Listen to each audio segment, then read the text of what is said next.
Listen carefully, because this is something history books were never meant to tell you.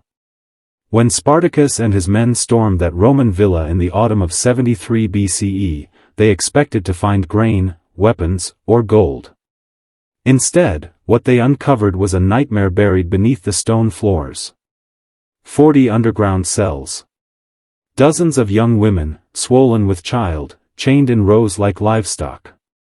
The smell of waste, blood, and something sharper, metal, medicine, cut through the air. Hardened gladiators, men who had survived lions, fire, and the cruelty of the arena, fell silent. Some dropped their swords. And in that silence, they realized they were not looking at prisoners. They were looking at production. Rome, the so-called eternal empire, had perfected a system darker than the lash and the cross. They had learned that war could fill their coffers, but wombs could build empires. Not just one life sold for profit, but an endless chain of bodies, born into bondage, never knowing freedom.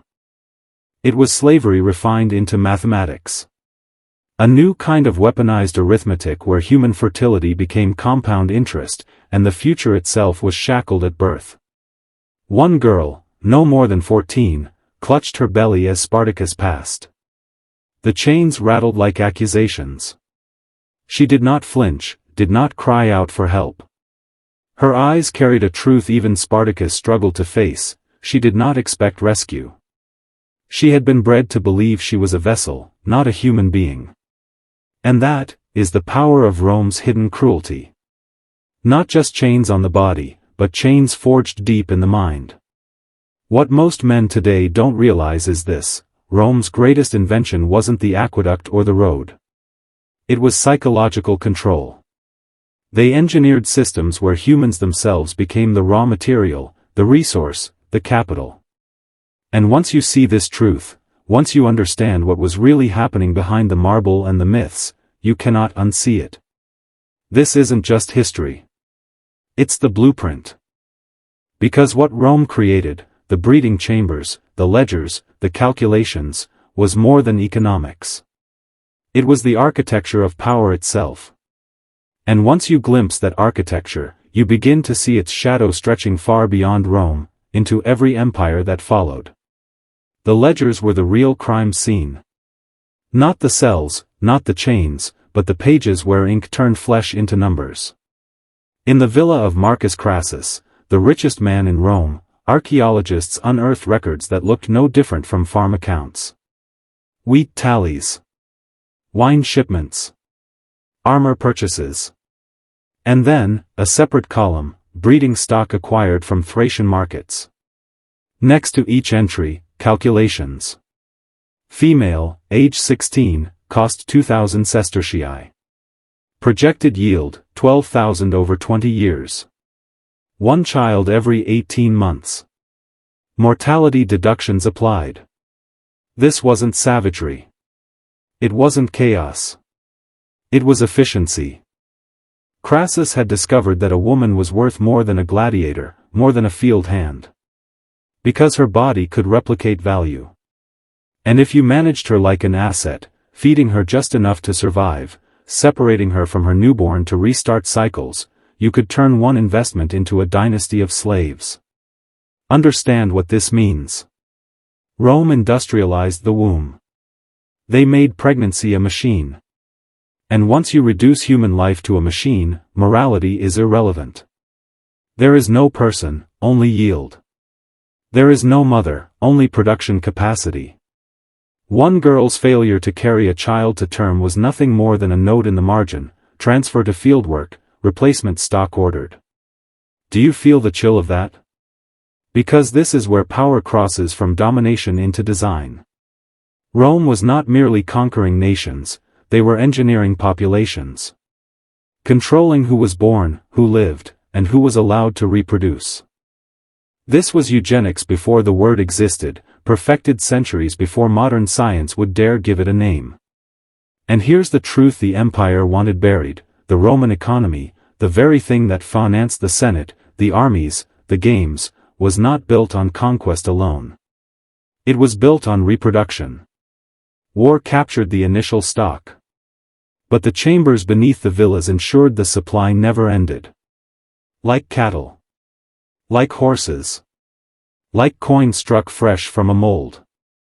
This is why Spartacus ordered those facilities burned.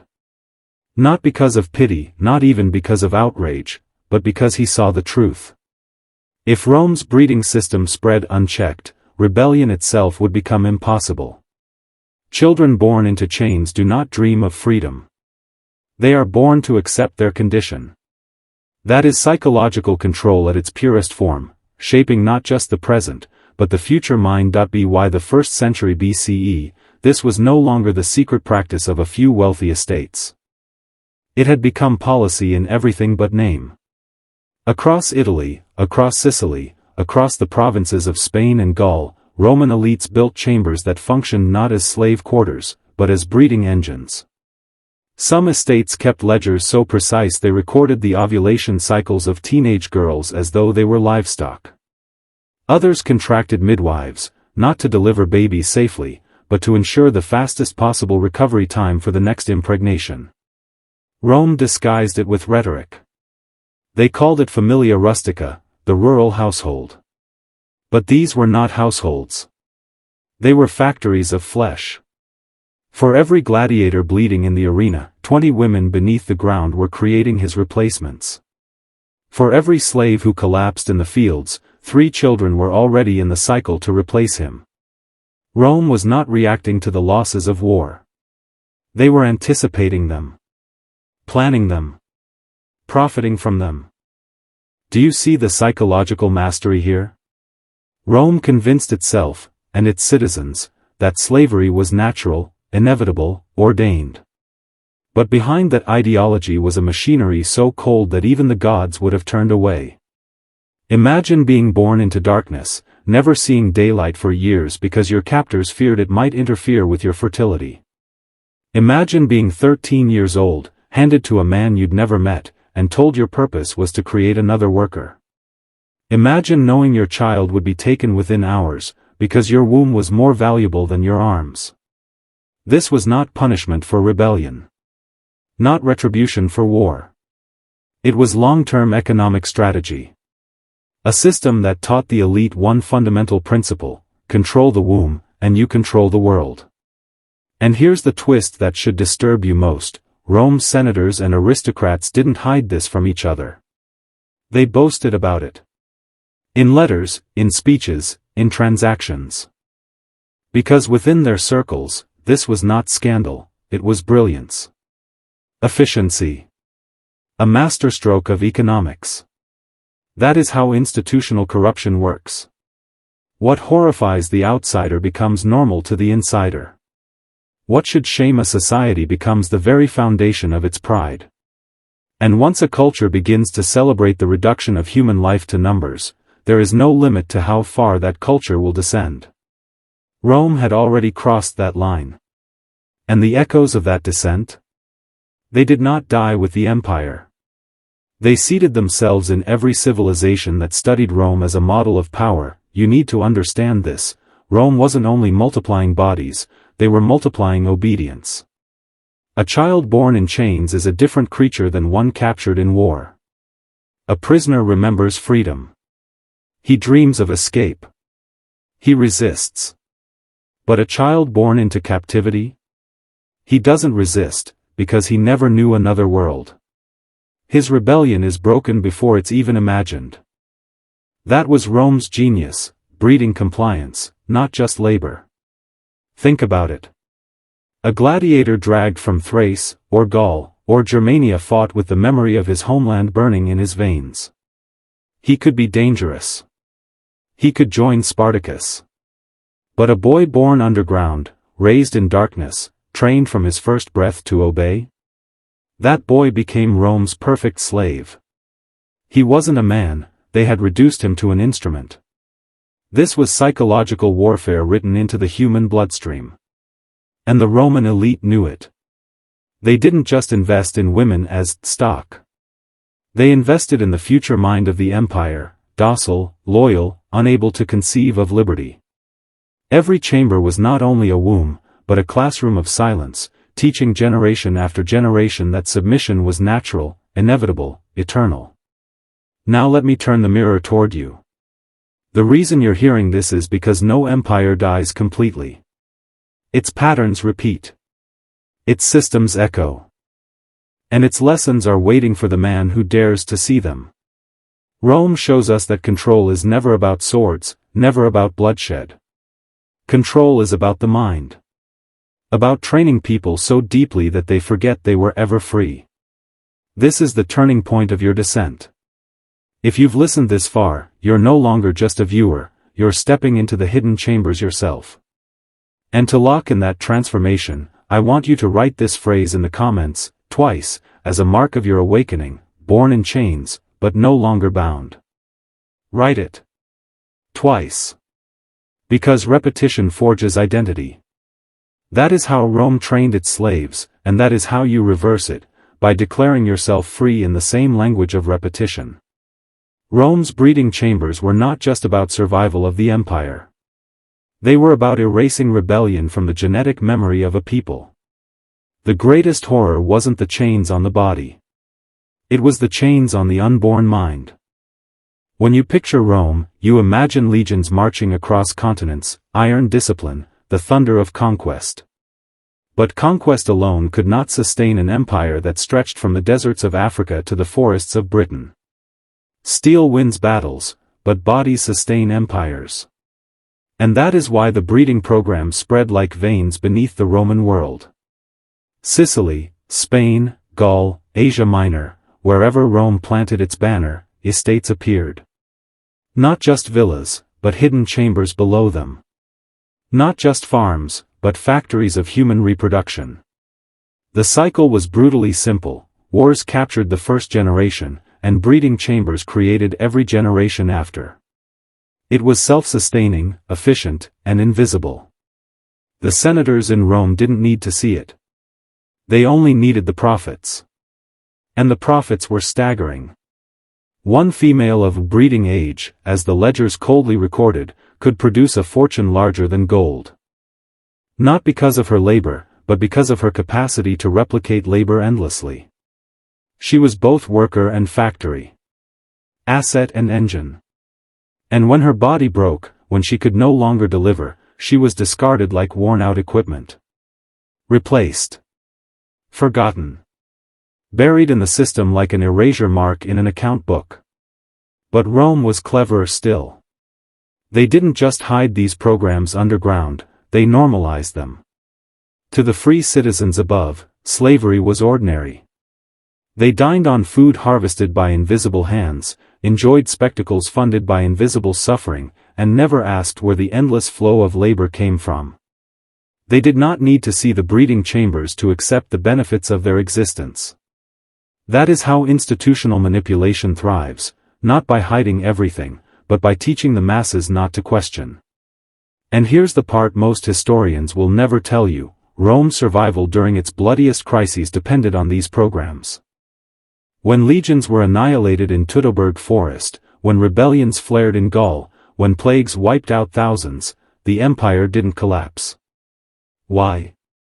Because underground, in silence, the production of new slaves never stopped. Rome had created a human reservoir that could refill its armies, its fields, its markets, no matter how many bodies war or disease consumed. This was Rome's true secret weapon. Not iron. Not strategy. Not Caesar's brilliance. It was the quiet, mechanical multiplication of human lives born into chains. And it ensured the empire could bleed endlessly without ever running dry. Imagine this: senators in white togas, debating philosophy, quoting Cicero, praising the virtues of Roman order. And then, in their private villas, those same men flipping through ledgers where human beings were reduced to columns of numbers, projected yields, replacement costs, mortality rates. Rome's public face was law, rhetoric, and culture. Its private heart was profit extracted from flesh. This duality is the most terrifying truth of Rome. They didn't see contradiction. They believed themselves civilized, enlightened, chosen by destiny. And yet they managed the wombs of enslaved women with the same dispassion they used to manage cattle. The higher their culture rose in marble, literature, and law, the lower their morality descended into darkness. That is not failure, that is the engine of empire. And here's the deeper lesson: once you start measuring life as profit, you no longer see people at all. You see potential. Yield. Output. A girl was not a daughter, not a person, she was an investment unit. Her pain didn't matter. Her dreams didn't exist. Her death was only a subtraction on the ledger. This wasn't cruelty for cruelty's sake. It was something colder, systemic corruption that erases empathy entirely. You must understand, this is why Rome endured for centuries. Because its ruling class did not hesitate to cross lines other societies feared. They embraced the arithmetic of flesh. And once you embrace that arithmetic, every atrocity becomes justifiable. War is profit. Starvation is cost control. Breeding is production. Even rebellion becomes a line item: suppress, replace, move on. That is why Spartacus burned those chambers. He understood something most rebels never do: you cannot fight an empire only with swords. You must strike at its system of control. And Rome's deepest system was not its armies, it was its ability to reproduce labor infinitely, while numbing the conscience of its citizens. And look at the world around you now. Do you think this lesson died with Rome? Or do you see its shadow in every institution that reduces human beings to numbers, statistics, quotas, and yields? The methods change. The chains may look different. But the principle is eternal. Rome did not just shape history. It shaped the psychology of power itself. And once you see it, you cannot return to ignorance. The breeding programs of ancient Rome are not just a grotesque footnote in history, they are a mirror. A mirror held up to every empire that has walked this earth since. Rome proved that once you learn to convert human life into numbers, you can build a system that feels unbreakable. You don't need loyalty. You don't need love. You don't even need truth. You only need control over the next generation, before it even draws breath. That is why this story matters. Because Rome didn't die with fire. Rome didn't vanish in one day. Rome dissolved slowly, leaving behind something far more dangerous than ruins: a template. A blueprint for institutional power that every kingdom, every church, every corporation that came after has studied in silence.